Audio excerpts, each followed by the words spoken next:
After a summer filled with fireworks, stolen kisses, and the kind of romance every high schooler dreams about, Elle Evans finds herself back at the starting line. But this time, life isn't simple, and love isn't easy. Her senior year of high school begins with both excitement and dread. The excitement.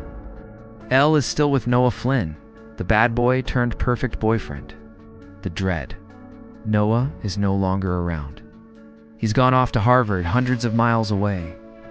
While Elle is left behind in Los Angeles, it sounds like a small problem, but in Elle's world, it's the beginning of a storm. A love stretched across miles. Elle tries to convince herself that things will be fine. She and Noah survive the summer, after all. But as the days of senior year roll on, the distance between them begins to show. Late night calls turn into missed calls. Messages are read, but not answered. Noah's world is full of new faces, new challenges, and one particular new friend named Chloe, a girl who seems impossibly confident, gorgeous, and, in Elle's eyes, dangerously close to her boyfriend.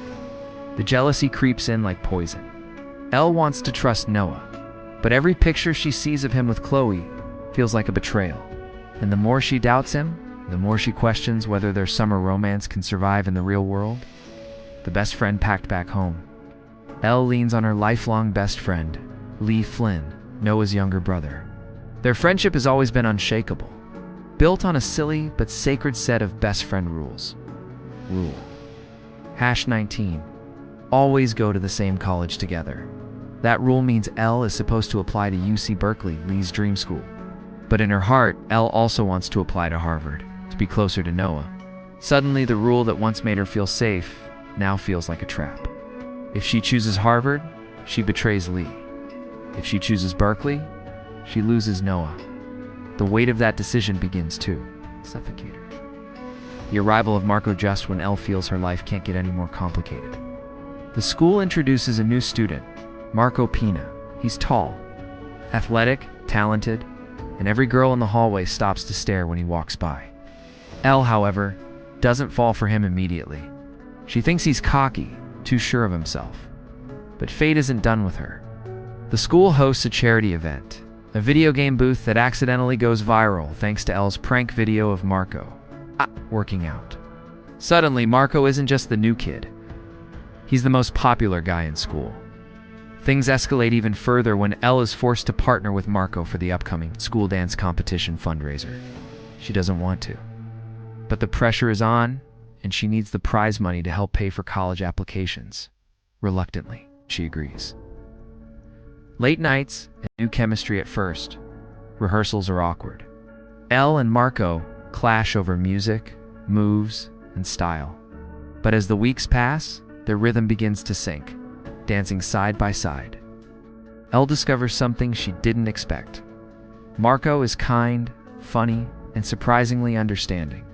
He listens to her frustrations about Noah, about Lee, about life. And unlike Noah, who feels a world away, Marco is right there. Slowly, almost against her will, Elle feels sparks.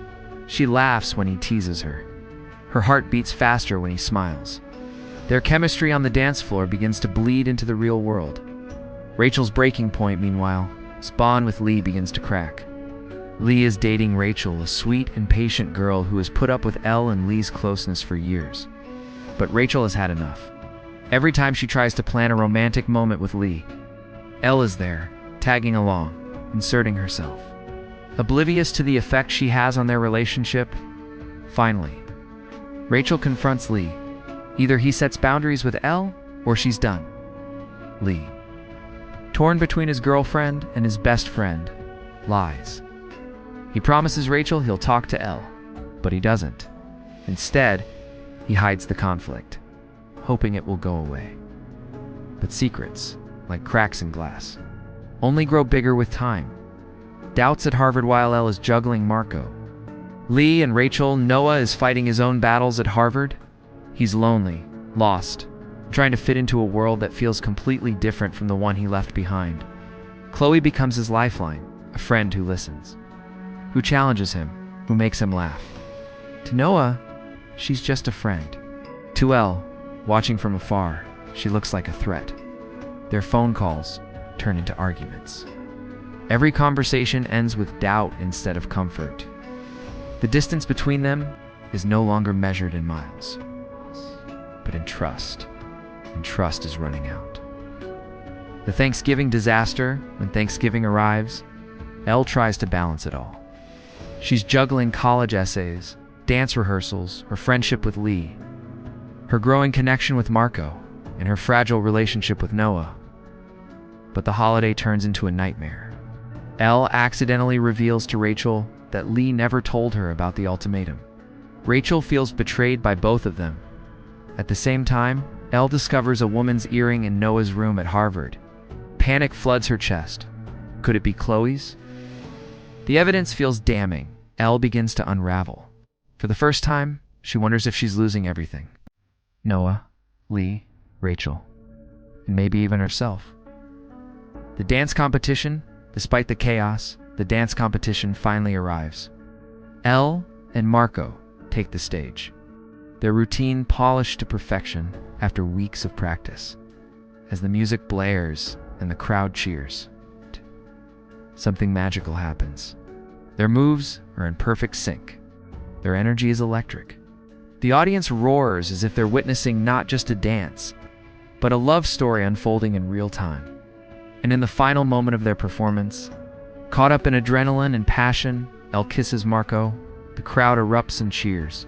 But in the stands, one pair of eyes goes cold. Noah's. He had come back quietly to surprise Elle. Instead, he sees her lips on someone else's. Heartbroken, he storms out. Elle chases after him, but it's too late. The damage is done. The fallout, the kiss, shatters everything. Marco realizes his feelings for Elle are real, but she pulls away, torn and guilty. Noah feels betrayed, and his trust in Elle crumbles. Rachel is furious at Elle for ruining her relationship with Lee. Lee feels stuck in the middle, watching the two most important people in his life tear each other apart. Elle stands in the wreckage of her choices, wondering how everything that once felt so perfect now lies broken at her feet. And as senior year marches on, she faces the one choice she's been avoiding all along. Where does her heart truly belong? To Noah, the boy she swore she loved? To Marco, the boy who's right there when she needs him? Or to herself, in a future where she no longer hides behind best friend rules and long-distance promises? The answer is coming, but first, Elle must survive the consequences of one kiss that changed everything. The kiss with Marco doesn't just create sparks, it lights a fire that threatens to burn down everything Elle cares about. When the music fades and the crowd's applause dies, Elle realizes the weight of what she's done. She kissed Marco. She betrayed Noah, and everyone saw it. The fallout begins backstage. Marco is glowing. He looks at Elle with hope, convinced that the kiss was more than just part of the performance. To him, it was real. But Elle, she's in shock. She stammers, excuses, insisting it was the heat of the moment, nothing more. Marco doesn't buy it. He knows what he felt, and he believes Elle felt it too. Before Elle can even process the situation, she spots Noah leaving the arena. His face is stone, his jaw clenched. She calls after him, but he doesn't turn back. Elle runs weaving through the crowd, desperate to explain. But Noah is gone. The boy she thought would be hers forever has slipped away into the night. Lee and Rachel's breaking point, as things couldn't get worse. Lee and Rachel's fragile relationship finally snaps. Rachel is tired of feeling like the third wheel, tired of Elle inserting herself into every part of Lee's life. At a school party, Rachel tells Elle off in front of everyone. You don't get it, do you? You think you're the only one who matters in Lee's life? Well, newsflash, you're not. And if he can't see that, then maybe he doesn't deserve me. The words cut Elle like a blade. She never meant to hurt Rachel, but intentions don't erase consequences. Lee, caught between them, finally admits his failure. He should have told Elle the truth earlier. Instead, his silence destroyed 2 relationships with Rachel. And with Elle, the distance between Elle and Noelle finally confronts Noah about the earring she found in his room. To her, it was proof that Chloe was more than just a friend. Noah, hurt and frustrated, explains the truth. Chloe had crashed in his room after a party. Nothing happened, and the earring was hers. He insists Elle should have trusted him. But Elle can't shake the image of Noah and Chloe together, laughing, sharing secrets. The trust that once held their relationship together feels cracked beyond repair. Noah, equally wounded by Elle's kiss with Marco, pulls away. He tells her maybe they're trying too hard to hold on to something that isn't working anymore. It's not a breakup, but it feels dangerously close. A lonely Christmas as the holidays approach. Elle feels more isolated than ever. Her relationship with Noah is on life support. Lee is barely speaking to her. Rachel wants nothing to do with her. And Marco lingers on the edge, offering comfort, reminding her that he's there if she wants it. But Elle doesn't want another boyfriend. She wants her life back the way it used to be, before distance, before jealousy, before one kiss ruined it all. On Christmas Eve, she sees Noah with Chloe at a party. For a moment, it looks like her worst fears are confirmed. But then, Chloe pulls Elle aside. In a quiet moment, Chloe tells Elle the truth. She and Noah are just friends, nothing more. She admits she may have been a little too close, but insists Noah never crossed the line. And more importantly, Chloe tells Elle she needs to trust Noah, because love without trust is doomed. It's a painful lesson, but one Elle knows she has to hear. The college decision, meanwhile, the deadline for college applications looms.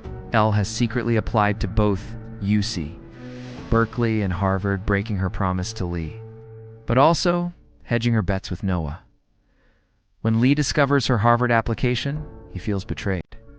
For years they dreamed of Berkeley together, of staying side by side. To him, Elle choosing Harvard means she's abandoning him. But Elle, for the first time, speaks her truth. She tells Lee that her life can't be dictated by rules they made as kids. She loves him, but she has to choose what's best for her future, not just his. It's a hard conversation, but it marks a turning point. Lee realizes Elle is growing up, and he can't hold her back. The school carnival's senior year draws to a close. The school hosts its annual carnival, the very same event where Elle and Noah's romance began with a kiss booth. This time, Elle is running the booth again, but the magic feels gone. She's weighed down by guilt, regret, and uncertainty. But then, something unexpected happens. Marco steps up to the booth. The crowd cheers, waiting for the drama to unfold. Marco looks at Elle with those piercing eyes and says softly, "I meant it, you know? That kiss, it was real for me."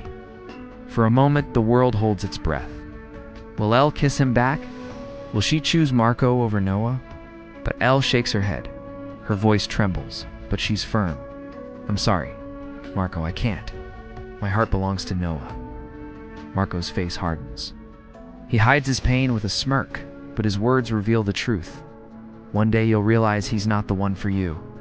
And when that happens, I'll be here." With that, he walks away, leaving Elle shaken but resolute. A new beginning with Noah later. Elle finds Noah waiting for her. The tension between them is heavy, but this time, they don't run from it. Elle apologizes for doubting him, for kissing Marco, for letting fear and jealousy rule her heart. Noah apologizes for not being more open, for making her feel like she wasn't enough. They admit they're both flawed, both scared, but both still in love. And for now, that love is enough. They kiss. A kiss not of passion or adrenaline, but of forgiveness and commitment. Graduation day, the school year ends in a blur of caps and gowns. Elle, Lee, and their friends step into the next chapter of their lives. It's uncertain but hopeful. Rachel and Lee begin to mend their relationship. It won't be easy, but they're willing to try. Noah prepares to return to Harvard, this time with Elle's trust. And Marco lingers in the background, a reminder of what might have been. And what might still be, but Elle's biggest test is yet to come. The cliffhanger after graduation? Elle receives 2 letters in the mail, one from Harvard, one from Berkeley. She opens them both. She's been accepted into both schools. Now the choice is hers. Stay loyal to Lee and their childhood dream, or follow her heart to Noah at Harvard.L doesn't tell anyone what she decides. Not Lee, not Noah, not even the audience. The future is wide open, uncertain, and full of possibility. The only thing we know for sure. Elle's journey is far from over. Closing narration in the end. The Kissing Booth 2 isn't just about first love or jealousy, or even one unforgettable kiss. It's about growing up, about realizing that sometimes love means letting go of rules, facing the truth, and making choices that scare us. Elle's story is messy, imperfect, and unfinished, just like life itself. And as she steps into her future, one thing is certain: the booth may close, but the story of Elle Evans is only just beginning.